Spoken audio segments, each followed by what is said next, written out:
భక్తులైన మనుషులకు సమాధానాన్ని ఇచ్చే పండుగ. హల్లెలూయా. అందరూ చెబుతాం ఒకసారి హల్లెలూయా. ప్రభునందు ప్రియ దేవుని బిడ్డలారా, ఈ రాత్రికాల సమయంలో మనం కొన్ని నిమిషాలు దేవుని వాక్యాన్ని మనం ధ్యానము చేసుకుందాం. మనం ఇంతవరకు విన్నాం. నిజంగా ఈ గ్రామంలో ఇప్పుడు దేవుడు నాకు ఒక ప్రవచన వరాన్ని దేవుడు నాకు ఇచ్చాడు. ఈ గ్రామంలో ఒక్కటే సంఘము ఉన్నప్పుడు నేను చెప్పాను, ఈ గ్రామంలో 5 సంఘాలు అవుతాయని. అది ఈ సంవత్సరానికి నెరవేరింది. ఇప్పుడు ఈ గ్రామంలో ఇప్పుడు ఎన్ని సంఘాలు ఉన్నాయి? మన సంఘంతో 5వ సంఘం మొన్ననే ప్రారంభించబడింది. అండ్ అప్పుడు అన్నారు చాలామంది, పాస్టర్ గారు అట్లా ఎందుకు వద్దులండి కదా. నాకై నేను చెప్పలా, దేవుడు నాకు చూపించాడు. అయితే ఇక్కడ ఉన్నటువంటి సంఘాల్లో పనిచేస్తున్న వాళ్ళు కానీ, ఆ సంఘాల్లో ప్రార్థనలకు వెళ్తున్న వాళ్ళు కానీ, వారందరూ కూడా మన దగ్గర రక్షణ పొందిన వారే. హల్లెలూయా చెప్పండి. మన దగ్గర బాప్తిసం పొందిన వారు, మన దగ్గర రక్షణ పొంది మన దగ్గర నుంచి పక్కకు వెళ్ళి, పాస్టమ్మ గారు చెప్పారు కదా, స్త్రీలు వాక్యము చెప్పకూడదని చెప్తున్నారు. అదే అబద్ధ బోధ. నేనంటాను, మేడగదిలో శిష్యులందరూ తలుపులు వేసుకొని కూర్చుంటే యేసుప్రభువు వారు చనిపోయినప్పుడు ఈ ప్రపంచానికి చాటి చెప్పింది ఎవరో చెప్పండి? స్త్రీలే. హల్లెలూయా. స్త్రీలే వెళ్ళి యేసుప్రభుని చూసి వచ్చి చెప్పారు. లేకపోతే మనం చూస్తాం, మిరియాము కూడా ఒక స్త్రీ అనేక మంది ఇశ్రాయేలు ప్రజలకి ఒక నాయకత్వం వహించి వారందరినీ కూడా నడిపించినటువంటిది. హల్లెలూయా. కాబట్టి స్త్రీ పాత్ర సంఘములో చాలా విలువైనది. అయితే చాలామంది వాక్యం తెలియనటువంటి వారు అనేది ఏంటంటే, స్త్రీ సంఘములో మౌనంగా ఉండాలంటే, సంఘం అంటే చర్చే కాదు, సమాజంలో స్త్రీ ఎలాగ ఉండాలంటే భర్తకు విలువ ఇవ్వాలి. అది పాపం తెలియక చాలామందికి వాక్యం చదవక యూట్యూబుల్లో వాళ్ళు వీళ్ళు చెప్పిన వాక్యాలు విని చెప్తూ ఉంటారే, అలాంటి వాళ్ళకి తెలియదు పాపం. మొన్న నేను చూసాం, అద్దంకి మాతో పాటు ఈ శామ్యులు కానీ, అలాగే మెతుష, అలాగే యోనా వీళ్ళు వస్తూ ఉంటారు. అది అద్దంకి టౌన్ బ్యాప్టిస్ట్ చర్చ్. ఆ చర్చిలో స్త్రీల క్రిస్మస్ జరిగింది. ఆ స్త్రీల క్రిస్మస్కి మన పాస్టమ్మ గారు వాక్యం చెప్పడానికి పిలిచారు. హల్లెలూయా. అలాగే కర్నూలులో పాస్టమ్మలకి మీటింగ్, పాస్టమ్మలకి వాక్యం చెప్పడానికి. నేను అంటాను, విశ్వాసులకు వాక్యం చెప్పడం ఈజీ కదా, కానీ పాస్టమ్మలకి వాక్యం చెప్పడం చాలా కష్టం. ఎందుకో తెలుసా? ఈ పాస్టమ్మలో పాస్టయ్యలో వాక్యం చెబుతుంటే వాక్యం వినరు. ఇదంతా మాకు తెలుసు అన్నట్టుగా ఫీల్ అవుతారు. అలాంటి వాళ్ళకి మధ్యలో వాక్యం చెప్పే కృపను దేవుడిచ్చాడు. హల్లెలూయా. అయితే నాకేంటో సంతోషం తెలుసా? కర్నూలులో వెళ్ళి మనం వాక్యం చెప్పిన చెరుకుంపాలెం పాస్టమ్మ గారు, చెరుకుంపాలెం పాస్టర్ గారు అంటారు. లేదా అద్దంకిలో వెళ్ళి వాక్యం చెప్పిన చెరుకుంపాలెం పాస్టమ్మ గారు, చెరుకుంపాలెం పాస్టర్ గారు అంటారు. కాబట్టి మన చెరుకుంపాలెనికే మనకొక గొప్ప ఆధిక్యతను దేవుడిచ్చాడు. హల్లెలూయా. కాబట్టి ప్రియమైన బిడ్డలారా, ఈ రాత్రికాల సమయంలో మనం కొన్ని నిమిషాలు దేవుని వాక్యాన్ని విన్నాం. ఎందుకంటే మనం రోజు వాక్యం వింటూ ఉన్నామన్నాం, రోజు ప్రార్థనలు జరుగుతూనే ఉన్నాయి కదా. అయితే ఈరోజు రాత్రి కొన్ని నిమిషాలు, ఆ తర్వాత పాపం పిల్లలు రెడీగా ఉన్నారు, వారు వాక్యం వాళ్ళు పాటలు నృత్య ప్రదర్శన చేయడానికి. చూడండి, బైబిల్ ఉన్నటువంటి వారు దయచేసి కొన్ని మాటలు మనం దేవుని వాక్యాన్ని ధ్యానం చేసుకున్నాం. మత్తయి రాసిన సువార్త 1వ అధ్యాయం 18-19 వచనాలు చదువుకుందాం. మత్తయి రాసిన సువార్త 1వ అధ్యాయము 18-19 వచనాలు. యేసుక్రీస్తు జనన విధం ఎట్లనగా, ఆయన తల్లి అయిన మరియ యోసేపునకు ప్రధానము చేయబడిన తరువాత వారు ఏకము కాకమునపు ఆమె పరిశుద్ధాత్మ వలన గర్భవతిగా ఉండెను. ఆమె భర్త అయిన యోసేపు నీతిమంతులయ్యుండి ఆమెను అవమానపరచనల్లక రహస్యముగా ఆమెను విడనాడ ఉద్దేశించను. హల్లెలూయా చెబుతాం ఒకసారి. ప్రభునందు ప్రియదేవుని బిడ్డలారా, మొట్టమొదటిగా దేవుడి రాత్రి కాల సమయంలో మనకింత మంచి సమయాన్ని అవకాశం ఇచ్చిన దేవాతి దేవునికి మన రెండు చేతులెత్తి స్తోత్రాలు చెల్లిద్దాం. హల్లెలూయా, హల్లెలూయా.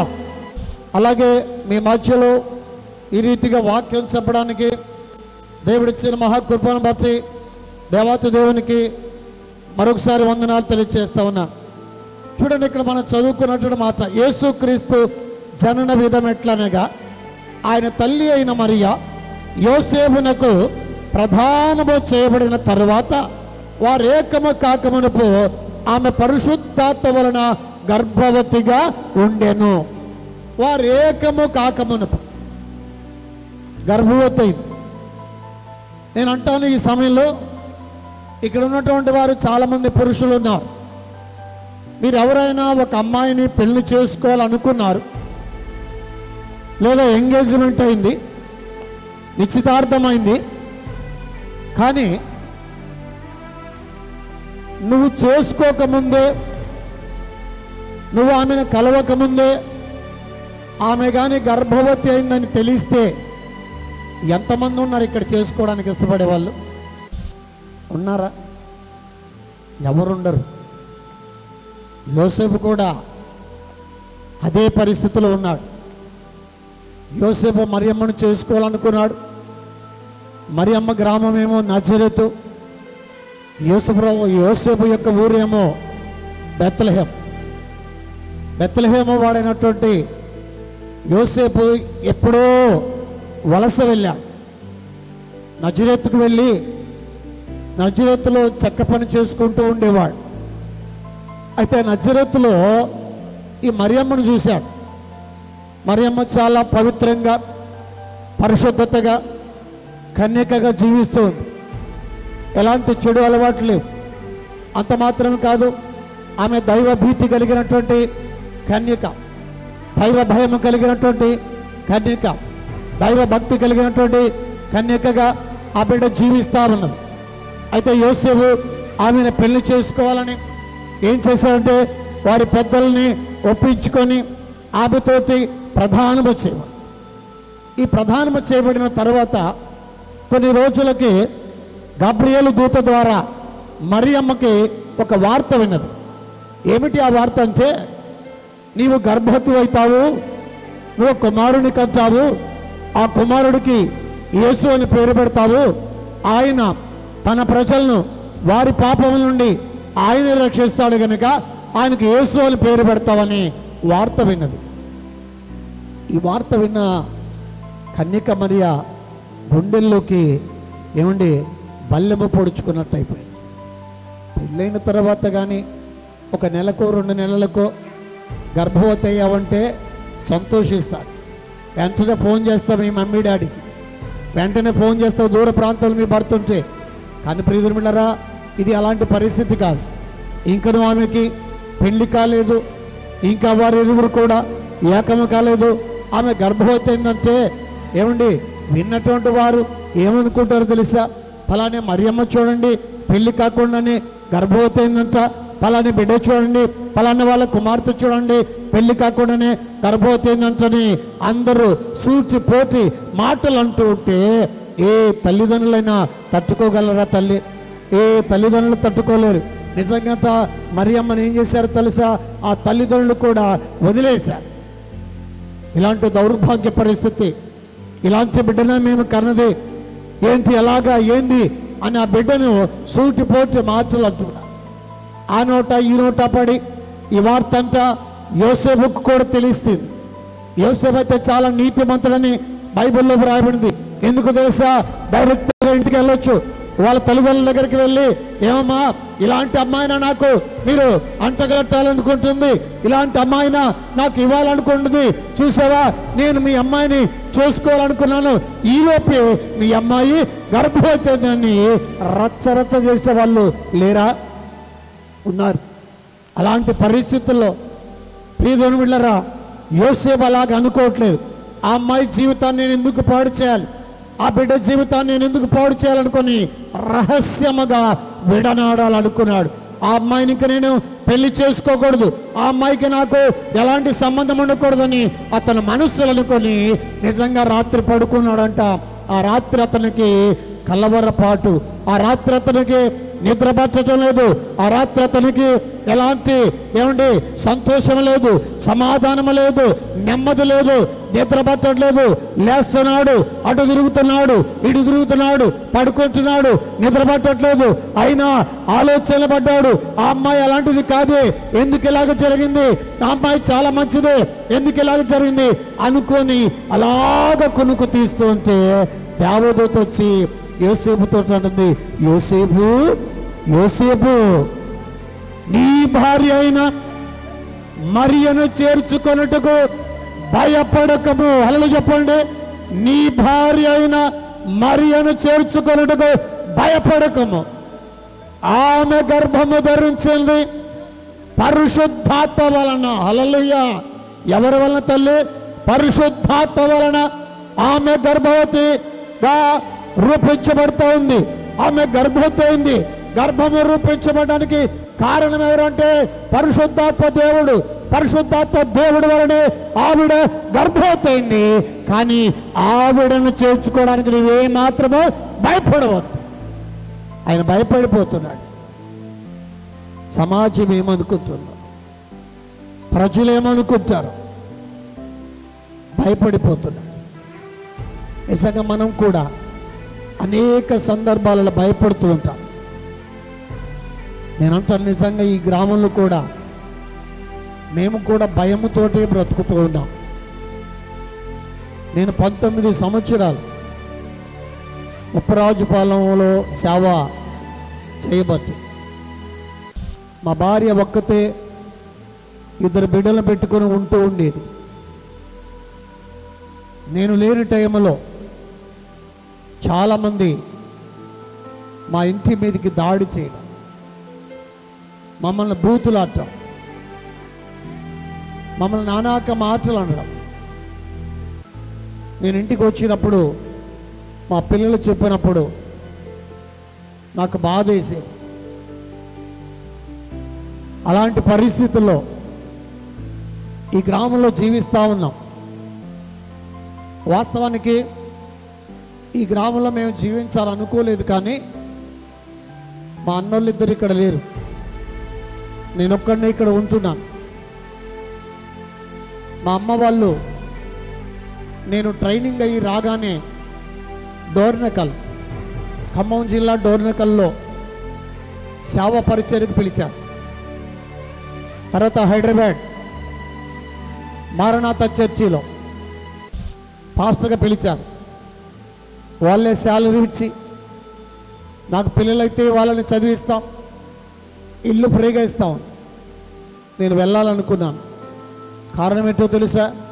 ఒక టౌన్లోకి వెళ్తే మంచి పరిచర్య చేయొచ్చు, బాగా ఉంటుంది అనుకుంటే ఈ మాట నేను డెమో ఇవ్వడానికి వెళ్ళాను.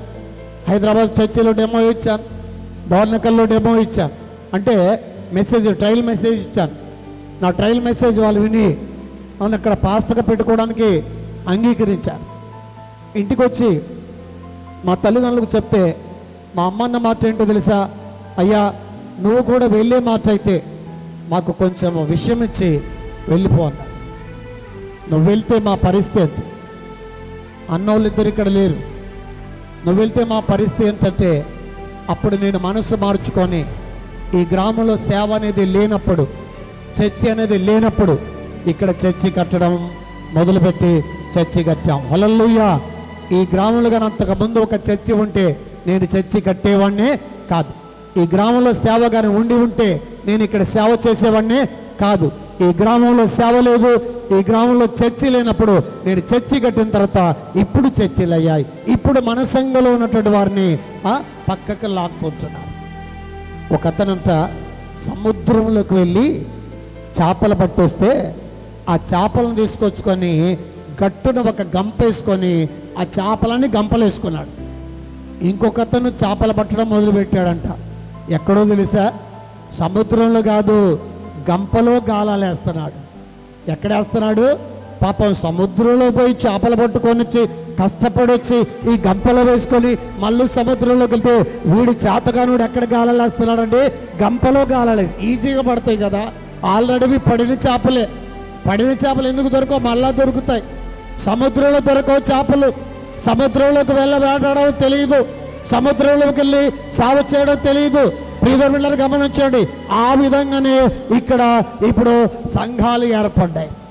ఒకప్పుడు చెరుకుంపాలెం అంటే సాల్మన్ పాస్, సాల్మన్ అంటే చెరుకుంపాలెం. ఎక్కడ విన్నా సాల్మన్ పాస్ గారు అంటే చెరుకుంపాలెం, చెరుకుంపాలెం పాస్ గారు అంటే సాల్మన్ పాస్ గారు. కానీ ఇప్పుడు నేను కూడా అన్నట్టు స్థాయికి ఈ గ్రామం చెడిపోయింది. కారణం ఏంటో తెలుసా? నేనంటాను, మారన వాళ్ళు మారితే మంచిది, కానీ మారిన వాళ్ళు ఇంకో చోట మారితే ఏమనుకుంటారు? ఒక ఇంటికి నువ్వు ఒక వ్యక్తికి భార్య అయిన తర్వాత నాకు ఈ భర్త నచ్చలేదు, ఇంకొకరిని చేసుకుంటానంటే ఏమంటారండి? వేశ్య అంటారు, వేశ్య అంటారు. ఒక చోట రక్షణ పొంది, ఒక చోట మారు మనసు పొంది, ఒక చోట ప్రభు వల్ల తీసుకుంటూ ఇంకొక చోటకు వెళ్ళే వాళ్ళని విశ్వాసి అనరు, పిశాచి అంటారు. విశ్వాసి అనరు, సైతాను అంటారు. విశ్వాసి అనరు, దురాత్మ అంటారు.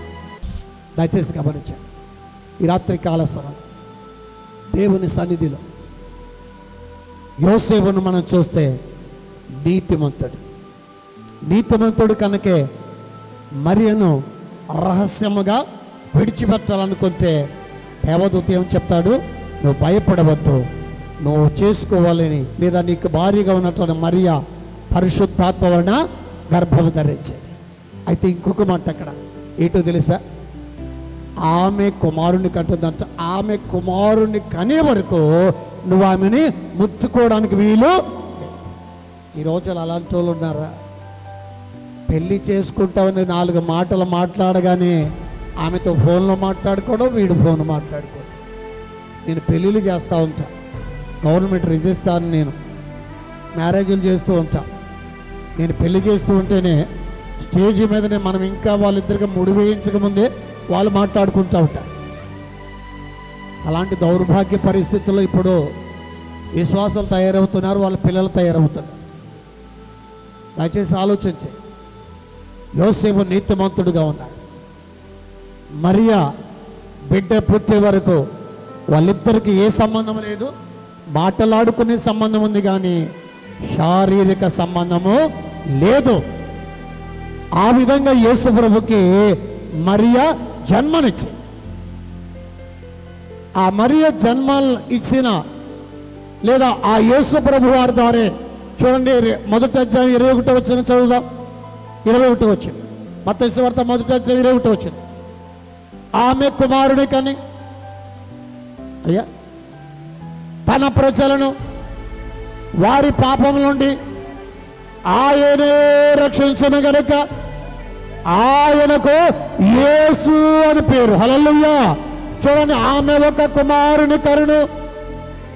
ఆయనంట తన ప్రజలను వారి పాపముల నుండి ఆయనే రక్షిస్తాడు గనుక ఆయనకు యేసు అని పేరు. యేసు అన్నగేంటి? మనం కూడా పేర్లు పెట్టుకోవడం. ఏం పేరయ్యా నీ పేరు? నా పేరా పరిశుద్ధం, నా పేరా సువార్తమ్మ, నా పేరా సంతోషమ్మ, నా పేరా యేసమ్మ, నా పేరా యేసయ్య. మంచి పేర్లే. చూడండి, నేను ఎవరికి ఇలాంటి పేర్లు పెట్టను. నేను జాను, పేట్రో, జాకబ్బో, మోజెసో ఇలాంటి పేర్లు పెడతా. కానీ యేసు అని లేదా యేసమ్మ అని లేదా పరిశుద్ధమని మనం పెట్టుకోవడానికి అర్హులము. ఎందుకో తెలుసా? యేసు అని పేరు పెట్టుకుంటావు, వాళ్ళ అమ్మ ఏమని పెడుతుందో తెలుసా? ఓరే యేసుగో కదా. యేసమ్మ అని పెట్టుకో, యేసమ్మ. ఆ పేరుని మనం వ్యర్థంగా పలుకుతాం కదా. దేవుని నామాన్ని అవమానపరుస్తాం కదా. ఒకవేళ ఏమన్నా అలాంటి పేర్లు పెట్టుకొని ఏమైనా పరిశుద్ధంగా జీవిస్తారంటే లేదే. పరిశుద్ధత ఉండదు, పవిత్రత ఉండదు. యోసేపు పరిశుద్ధుడిగా జీవించాడు, యోసేపు నీతిమంతుడిగా జీవించాడు. మరియమ్మ కన్యకగా జన్మించింది, మరియమ్మ కన్యత్వాన్ని కాపాడుకున్నది. ప్రభునందు ప్రియమైన గమనించాడు. ఈ రాత్రికాల సమయంలో దేవుడు నిన్ను పరిశుద్ధుడిగా ఉండాలని, పరిశుద్ధత కలిగి జీవించాలని దేవుడు నిన్ను పిలుచుకున్నాడు. నేను పరిశుద్ధుని కనుక మీరున పరిశుద్ధులై ఉన్నాడు, నేను పవిత్రుని కనుక మీరున పవిత్రులుగా ఉండాలి. నా ప్రియమిళ్ళరా, యేసు ప్రభుల వారు నిన్ను నన్ను రక్షించడానికి ఈ లోకానికి వచ్చారు. అయితే యోసేపుకైనా ఈ భయం అంటే మరియమ్మకు కూడా ఉంది భయం. మరియమ్మ కూడా గర్భవతి కాగలనే ఎగిరి గంతులేసిందా ఏమ్మ? చాలా భయపడుతుంది.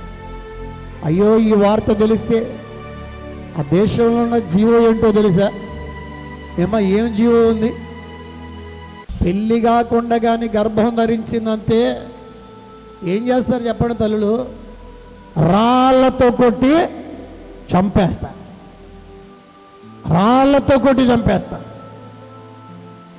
మరి రాళ్లతో కొట్టి చంపేస్తారే, అలాంటి పరిస్థితుల్లో మరియ భయపడుతుంటే గబ్రియేలు దూత చెప్తాడు కదా, భయపడకు మరియా, భయపడకు, నువ్వు గర్భము ధరిస్తుంది పరిశుద్ధాత్మ వలన, నీ ప్రజల్ని రక్షించడానికి, నీ ప్రజల్ని వారి పాపల నుండి రక్షించడానికి. ప్రభునందు ప్రియమిళ్ళరా, ఆలోచించండి. ఆ కన్య మరియ గర్భం ఎందుకు ధరించిందంటే నిన్ను నన్ను మనల్ని రక్షించడానికి, ఆ రక్షకుడికి తల్లిగా ఆమె ఒక పాత్రగా ఉపయోగించబడింది. ఈ రాత్రికాల సమయంలో నా ప్రియ దేవుని బిడ్డలారా, నా ప్రియ దేవుని బిడ్డలారా, ఈ రాత్రి గమనించండి.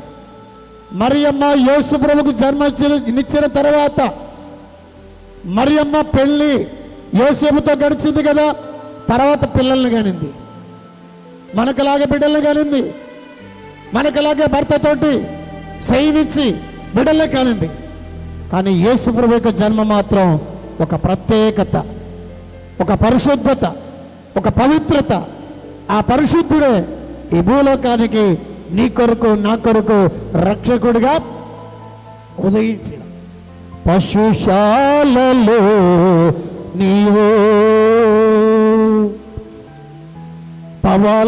పవలించినావా, పరమాత్ముడవు నీవు, పసిబాలుడవు కావు,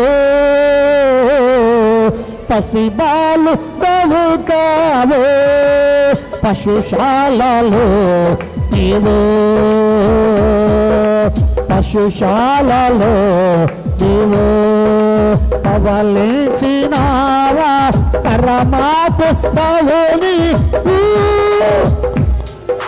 పసిబాలుడవు కావు,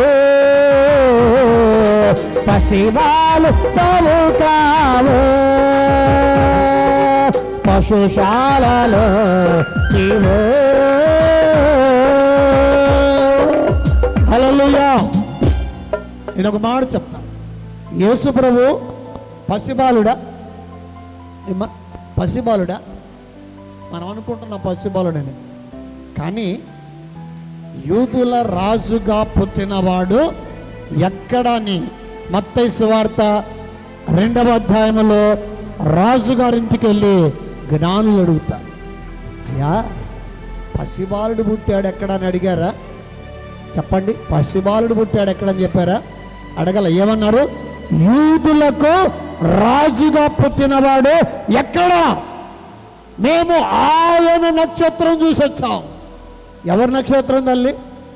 ఏమ్మా ఎవరి నక్షత్రం? చెప్పండి అమ్మా, ఎవరి నక్షత్రం? చెప్పట్లేదు. ఎవరి నక్షత్రం? మీకు ఏమి, మాకైతే మంచు పడుతుంది కానీ మీకు మంచు పడట్లా. పడుతుందా తల్లి? మీకు మంచు పడకూడదని టెంట్లు వేసాం. మాకైతే మంచు పడాలనుకున్నాం, ఎందుకంటే మాకు మంచు పడుతుంటే ఏమా బాగుంటుంది, మీకు మంచు పడితే బాగుంటుంది. యూదులకు రాజుగా పుట్టినవాడెక్కడ? ఏం చూసి వచ్చారంట? మేము ఆయన నక్షత్రం. ఎవరి నక్షత్రం? మనందరికీ ఒక నక్షత్రాలు ఉన్నాయి. హైందవ సోదరులైతే వాళ్ళకి బిడ్డ పుట్టగానే వాళ్ళ పంతులు గారి దగ్గరికి వెళ్ళి అడుగుతారు, తెలుసా, మా అమ్మాయి ఏ నక్షత్రంలో పుట్టింది పంతులు గారు, మా అబ్బాయి ఏ నక్షత్రంలో పుట్టాడు పంతులు గారని వాళ్ళు రాసి పెట్టుకుంటారు. మనకైతే అలాంటిది ఉండదులే. యేసయ్య పుట్టినప్పుడు కూడా ఏమండి ఒక నక్షత్రం, యేసయ్య పుట్టినప్పుడు ఒక నక్షత్రం. తర్వాత యేసయ్య ఏ గోత్రంలో పుట్టాడంట? యోధా గోత్రం. యేసయ్యది ఏ రాశి తెలుసా? చెప్పండి తల్లి. సింహరాశి. హల్లెలూయా చెప్పండి. యోధా గోత్రపు సింహం రాజుగా పుట్టాడండి. పసిబాలుడిగా పుట్టలా. ఆయన పుట్టినప్పుడు జుబ్బాలు తీసుకెళ్ళలా.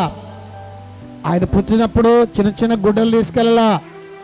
ఆయన పుట్టినప్పుడు ఏం తీసుకెళ్ళా తెలుసా? బంగారము, బోలము, సాంబ్రాణి. ఈ 3 మాటలు చెప్పి నేను ముగిస్తా. బంగారము దేనికి సాదృశ్యమో తెలుసా? రాజరికానికి సాదృశ్యం. బంగారపు కిరీటం రాజులు పెట్టుకుంటారు. అంటే ఆయన రాజు అని జ్ఞానులు గమనించారు. అందుకంటారు యూదులకు రాజుగా పుట్టినోడెక్కడ. రెండవది ఏం తీసుకెళ్ళడానికి? బోలం. బోలము ఇది దేనికి సాదృశ్యం అంటే ఒక వ్యక్తి చనిపోయి తిరిగి లేవడానికి సాదృశ్యంగా బోలాన్ని సమర్పిస్తారు.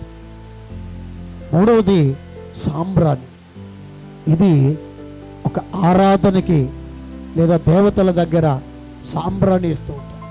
అంటే ఒక దేవుడు ఆరాధించదగిన, అంటే ఆయన రాజు అయి ఉంటాడు, ఆయన దేవుడై ఉన్నాడు, ఆయన చనిపోయి తిరిగి లేచేవాడై ఉన్నాడు అనే దానికి సాదృశ్యంగానే 3 వస్తువుల్ని జ్ఞానులు తీసుకెళ్ళారు.